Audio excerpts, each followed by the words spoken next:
and we're Oh, it's back. fine.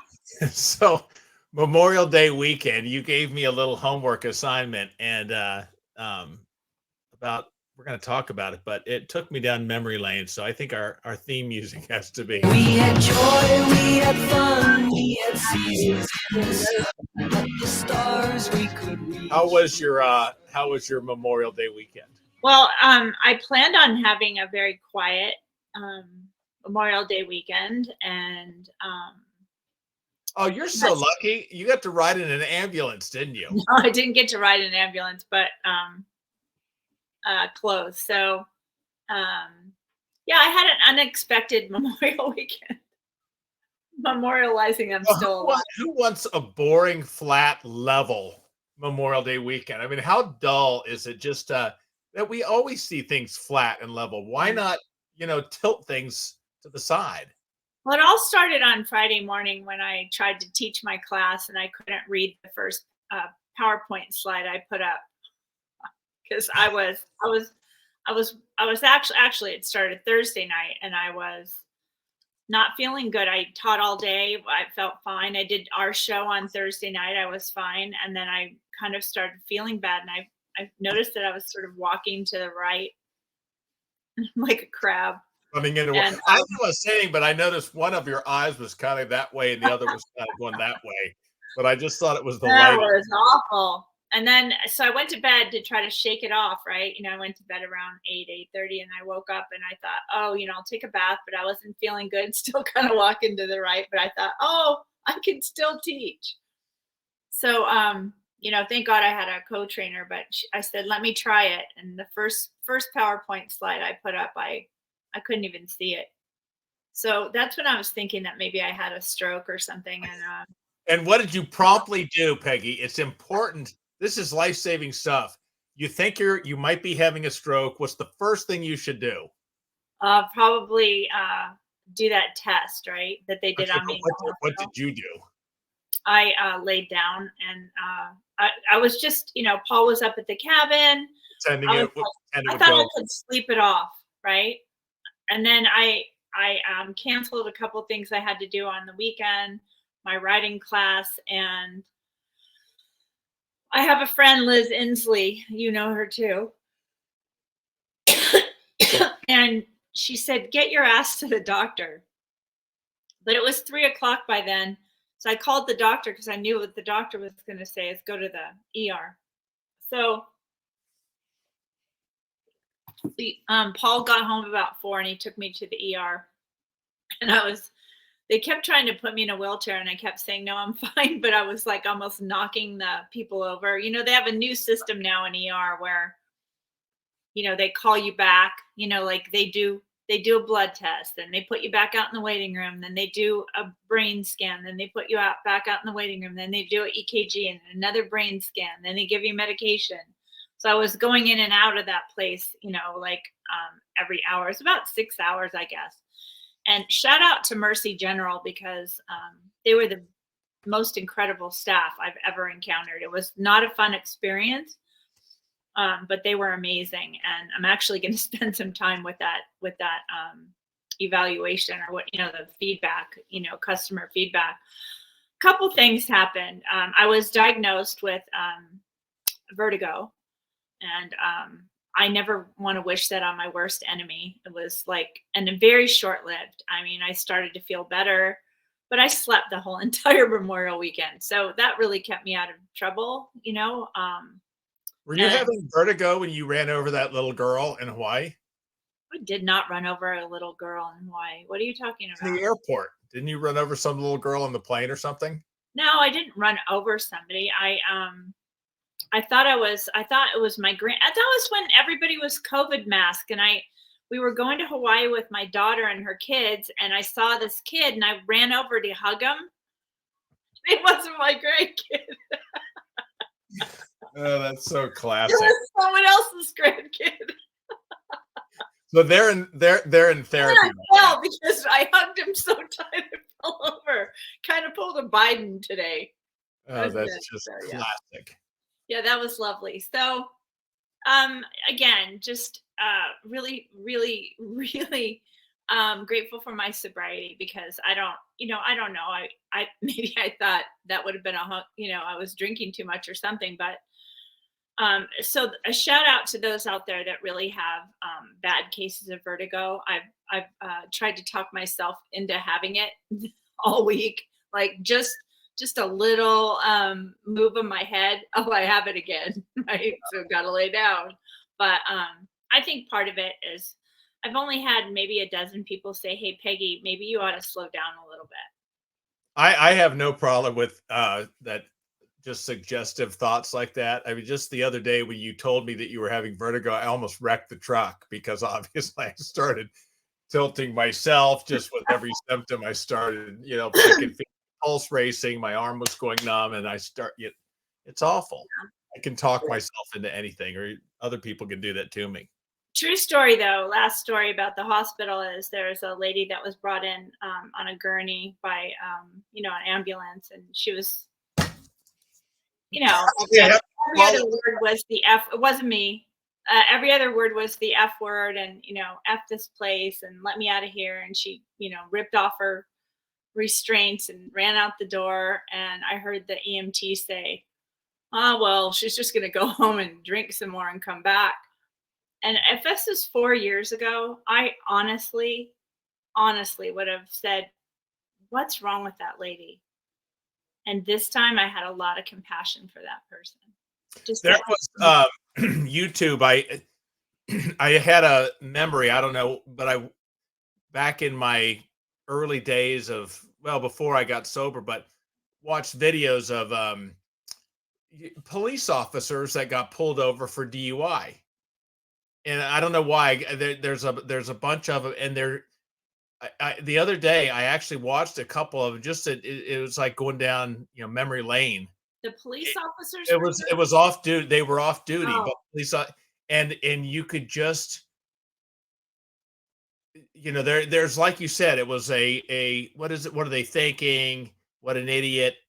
But now I watched it, and I felt so much pain Mhm. because these were potentially not defending anything, but good people that this thing has just their lives were ruined, Yeah. and they knew it, and just like begging, trying to get out of stuff, and just realizing, and it I don't know, maybe it's good for me to see those things as the Yeah. little reminders, but I felt so sorry for this. And I'm starting now when I see, I know we laugh about you having vertigo, and I would, if you could do a demonstration, just bounce off a few walls, that would be good. I was knocking over the attendants in the ER. So they're like, "Do you want a wheelchair?" And I'm really stubborn, right? So no, I don't want a wheelchair.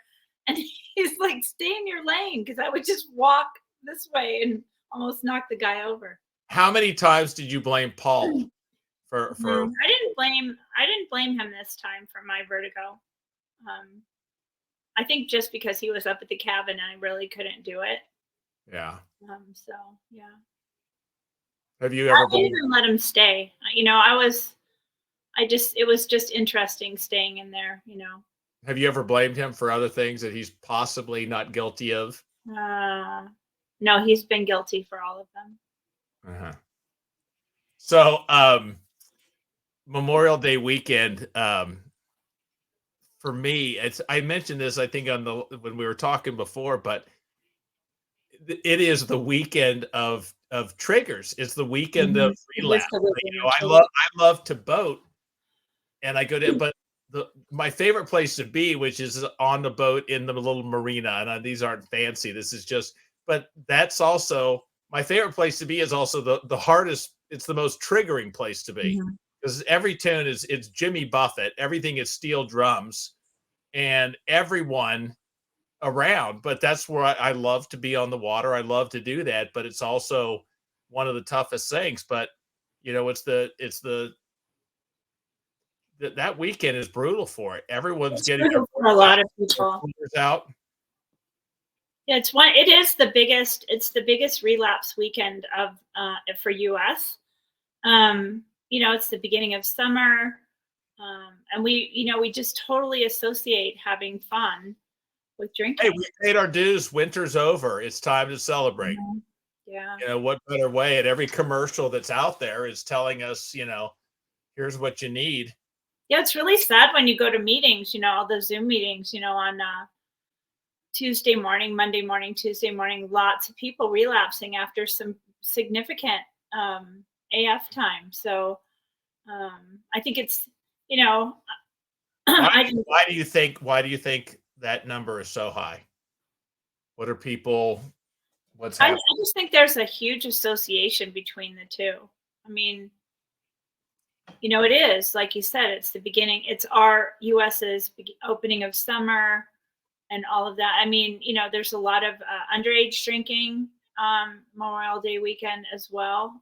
So I don't know. I just like everything else, every holiday that we have now. I mean, including christenings and from birth to death, we have to celebrate it with alcohol, and we have to kind of go back and remember what it was like to have fun. Because we did have fun. I mean, we didn't start out. At least I didn't start out, drinking alcohol when I was born. So, really taking that time to remember what it was like to not to have fun without drinking. It's you had asked me to put together some of the things I enjoyed Hmm. before I, when I was younger, before I drank, and some of the things now. And it's interesting because the list is somewhat similar, Yeah, but there's the middle period between the then and now. yeah, The middle period was when I believed that those were only fun with alcohol.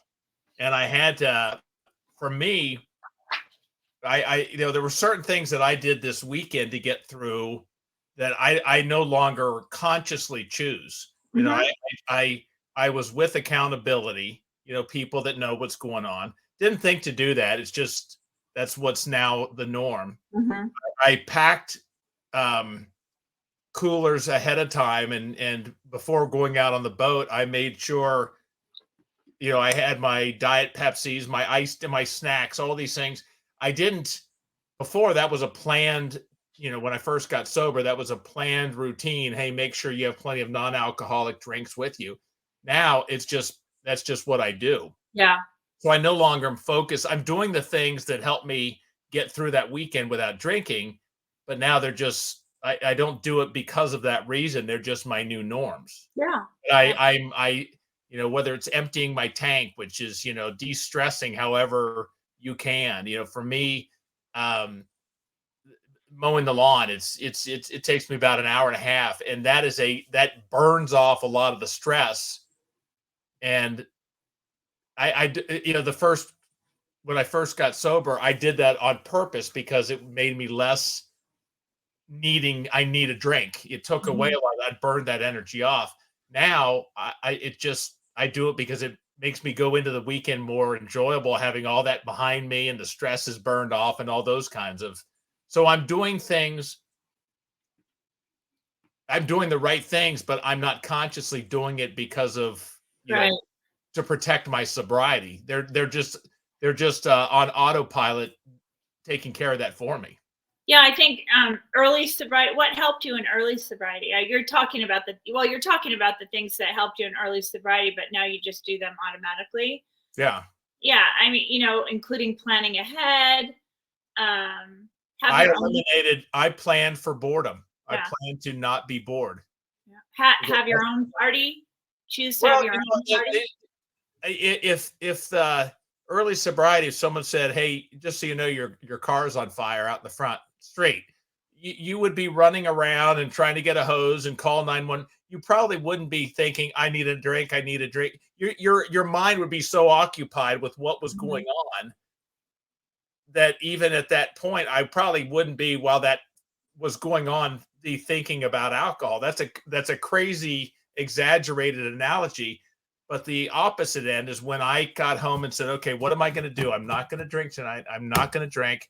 Don't think about beer. Don't think about beer." And that's all I did. Is I was probably more fixated. I was thinking more about alcohol when I was not drinking than I was when I was drinking. Right. It was so I had to plan schedules. I had to schedule things in advance because I knew tonight at 6:00, when I said in the morning, okay, I'm going to get home and I'm going to go for a walk instead of drinking. Well, I figured out the hard way that at 6:00, I'd say, screw the walk. I don't want to do that. I'm miserable. I'm unhappy. So I wouldn't do those things. So what I figured out was I called my friend Peggy in the morning and I said, Peggy, will you do me a favor? Come get me at 6:00 and let's go for a walk. I did that at 6 in the morning. So at 6:00, when I wasn't in the mood, hey, Jeff, it's Peggy. Let's go. Crap. Well, because I did it in advance and I got something, it got me out. And as soon as we were out in the car and going for the walk or whatever, my mind was off it. So I had to do a lot of pre-planning. Yeah, lots of planning. Like I said, celebrating with other people who are not drinking at first, at least. I know for me, COVID was a blessing. That I was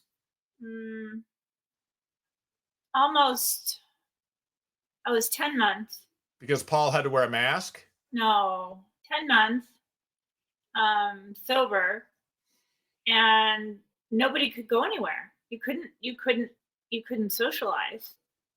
So that was really helpful for me not to have, is to have COVID in place where I didn't have to go anywhere. So I had a solid, year down before.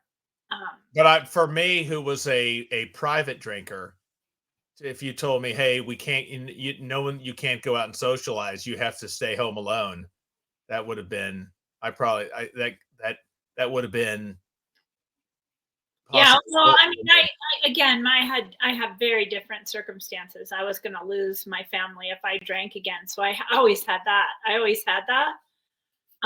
But not having to being around people that drink, and I was the only one that didn't drink, was not fun either for me. Yeah, no, I gotcha. That wasn't fun.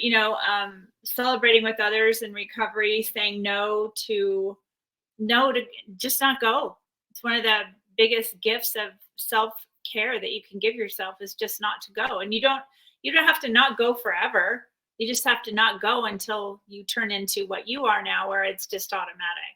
If you went to a wedding right now, do you are you going to hide the fact that you're not drinking alcohol?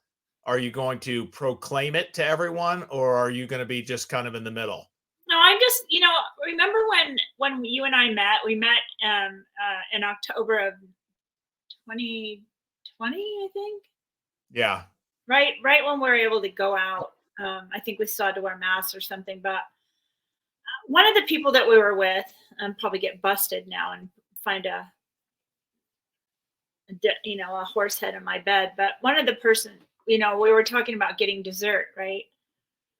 And somebody said, "Oh, I'm on hole 30." I'm like, who cares? And to me, that's very similar to drinking. I think nobody really cares as much as you do about you not drinking. Like, you're more aware of it than the people are. And I think you just kind of, that's why actually I'm such a alcohol-free drink person. I really like having a nice glass of whatever in front of me, but it also keeps somebody from asking me, "Oh, you don't drink?" I don't want the attention to be on me. It's the same thing when somebody says, "Oh, I'm on whole 30, I'm not eating sugar." Well, that's great for you. That's fine. But you're not going to make me feel like shit for ordering a creme brulee. I mean, do you know what I'm saying? I think it's the way you do it. And for me, I don't want the focus. I never wanted the focus on me drinking. I don't want the focus on me not drinking. I just don't like it. I still think for me, the perfect response is just end it and change the subject in a way that to send the message that it's, oh no, I'm good, I'm just doing a Diet Coke. Hey, did you see who's the band playing tonight? Yeah. It's because I'm not making a big deal of it. It kills often the other person's desire to make a big deal. It's different for everyone. If somebody asks me about what it's like or whatever, I love talking about it, obviously. So I don't mind. There are very few times now where I feel like the other, But I always just, I can kind of leave. So I want to know what's on your kid list to have fun. What's your kid list? You asked me this, and I wrote it, and I get this goes back to early teens, but exploring. Always, we were down at the creek. We were always um what was behind that barn, what was, just constantly exploring, trying to find new things. So it was an adventurous thing. We did a lot of my buddy and I always went up to the mall and just walked around, Uh-huh. and ate food at the what was it, Woolworths, the bar, that the Oh counter. my God, that was one of the coolest places ever. My Oh, mom used to take me there. Well, worse, and we oh, had yeah. a BLT with French fries and a Coke with a lemon. Their chocolate pudding pie was Ugh, phenomenal. insane. Ball games. We were always in the yard, Mhm. doing that. A barbecue, if the grill was out, we, swam a lot, but just those were great things. A festival or the fair, any kind of your Sacramento, the Cal Expo State Fair, just to Mhm. walk around that thing was just a blast. Our arcades, grew up roller skating, and going to football games, or there was always something that had me And anticipating. none of it required alcohol, Uh, right? and I entered where all of that I did not. There's not a thing on that list. A barbecue. Well, you have to have alcohol. Yeah. I believed it. The festivals. Well, you have to have a buzz and you have to walk around, because I guess the rides and the lights and the smells and all the people and all people watching all that, everything turned dull, I guess, since when I was a kid. And now you need alcohol to do that. The arcades, tailgating, football games, everything that I loved. I went to that, that was then, and now that middle ground where I believed, because I practiced it, and I developed that mental muscle memory, that it's fun because of alcohol. So Yeah. you have to have it. And I had to, I've been alcohol free for just over 3 years. Mhm. I had to I had to live it and realize it. Before then, I realized, like, God, this is a blast. Yeah. I love doing all that stuff now. And That's I so no much more longer, fun.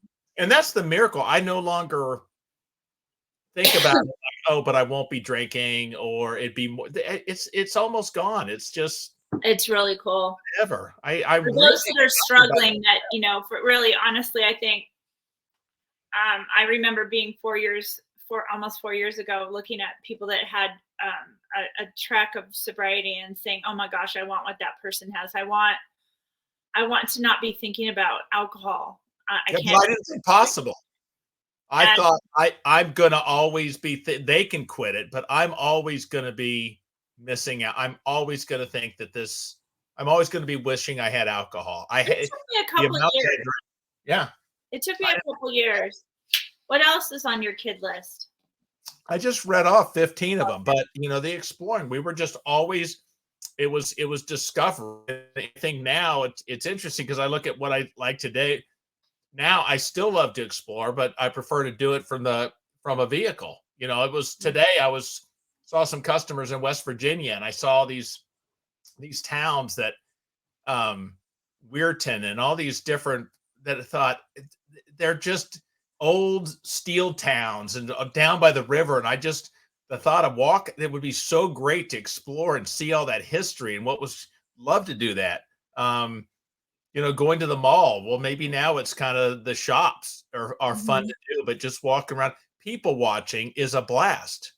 Those Mhm. are, it's still a lot of the same things. It's, as a That's kid, what I noticed with my list too. I really noticed the same thing. Like, for a kid, like making pillow forts. I don't do that anymore, but I mean, I still, because we live in the snow most half the year,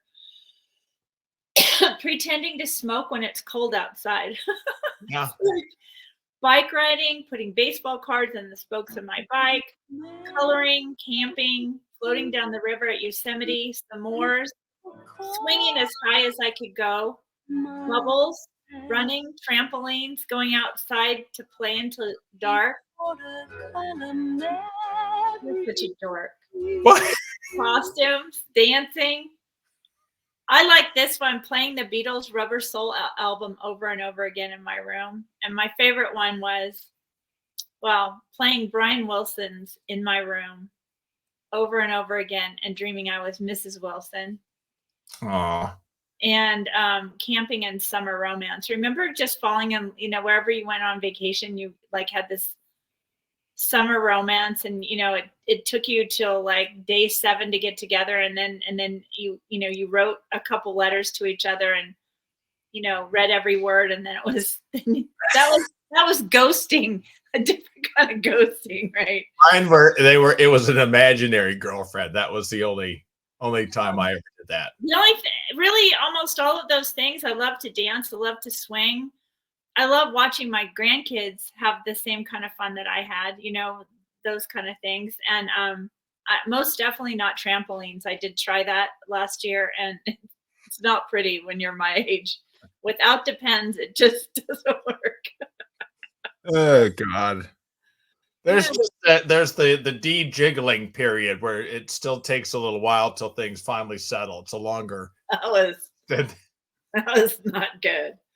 But almost, and that's what I found when I did both lists.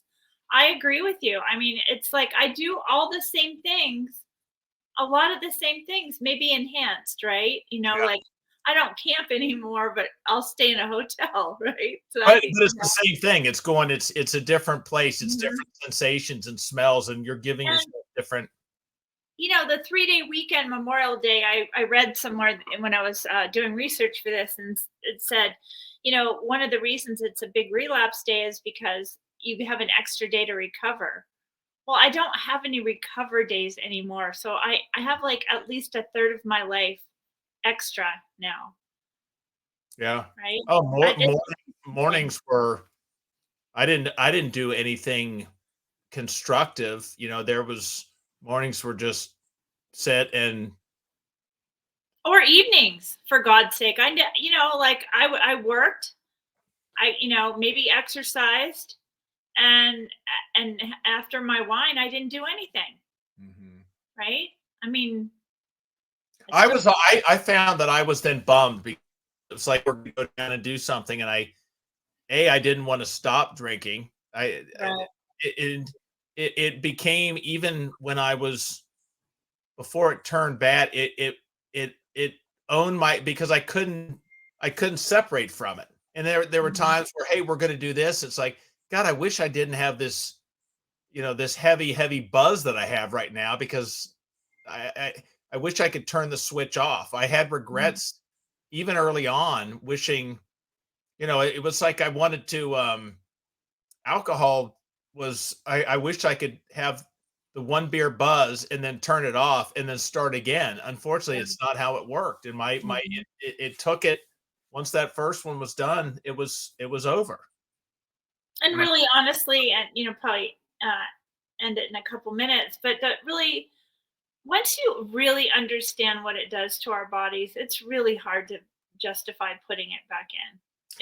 I heard this today on the radio, some commercial for shorts, just men's shorts.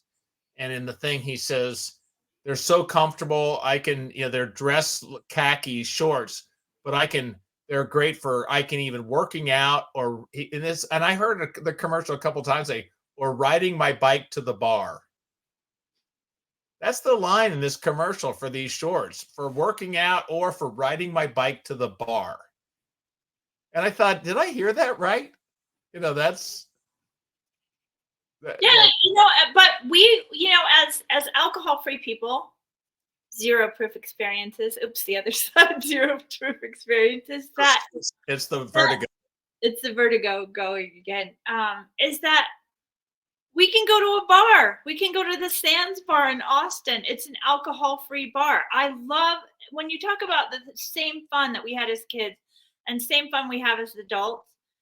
It's just, the same because it's without alcohol. Yeah. I love to go to a bar. I love to go. I don't mind going anymore. Well, I was at Chris Marshall's DC Sands bar, and Uh-huh. I wasn't as never I was just a beer drinker, but they had I don't know, it was a champagne I guess it was champagne, alcohol-free champagne. Mhm. It was great. It Yeah. was So fun, it good. was bubbly, it kind of, the bubbles hit to It's even my mouth. fun. It It's was we super had a fun. great time. Yeah. Yeah. All the fun without the buzz. So, Yeah. And well, and thanks, and it, Stephanie. yeah, and you can continue with it. It's yeah, I didn't have to learn new things. Like I didn't when I gave up alcohol, it wasn't okay, well, all the fun, so now you have to pick out of the category. You have to find new fun things. I had to just realize that everything I love doing is just as fun, probably even more without alcohol. Right. I mean, now I love, making fun of people, which is great. And I make fun of myself more than anyone. It's been a kind of a pastime for me too with you. It's good stuff. Well, thank you. But I wrote down on the list, we always rode, our bicycles Yeah. around. Till And dark. I exactly, but I just recently bought a scooter, just a Yeah. little It's really that I cool. zip around the neighborhood on, and a couple people call me DUI man because they said the only people that ride scooters around the town are the people that have lost their license. So here I That's am feeling funny. good about myself, and probably people are going, "Hey, what?" Thinking I've What you in for? 12 DUIs, but it's I don't have to pedal now. I get the same Yeah. exhilaration, the same fun I I'm had gonna as get a an kid. electric bike. Paul and I think we're gonna get electric bikes. I do want to say we have a really special guest next weekend. Next weekend. Geez, see, it's a vertigo There you happening. go. Next Thursday night, Kiona Rains. She's a fitness coach, a life coach. She is one of the most dynamic people on the planet. And she's going to really talk about preparing for the summer. Oh, Um, great. she is a reframe coach. She's done a bunch of stuff for Laura McCowan's academy, all about nutrition and exercise. And she is just a kick. So don't miss that. She's going to be wonderful. Well, we had just for the closing, we did it was $1 a ticket, but it's an over under thing of if how long you can stand on one foot right now with your eyes closed. Balance. So if you could back up and do that for us, No, we're gonna no, I still don't have my balance all the way. But why don't you do it? You could do it for me. That's what friends are for. we're breaking up real bad. The static. You've Thanks. locked. No, that Memorial Day weekend was great. It was um these are just every time I do this, I don't know that I need it anymore, but it's further proof that I gave alcohol credit that it didn't deserve. Totally. I I, may I may quote you on my Friday quotes for that. That was a good one. All right, my friend. and I didn't get that from anyone. That's not stolen from Megan. That's a direct. I don't believe you. I don't remember what I said though. But no, it is. I did not give credit. I gave alcohol the credit for things it didn't create, Mhm. and I did not give it the credit for all the crap Right. that it did bring. I Never forget. blame myself on that. Never forget. All Yeah. right. We will see you next week, Yep. and hope you're feeling better. You know, Thanks. um, Bye. take care. See you, Peggy.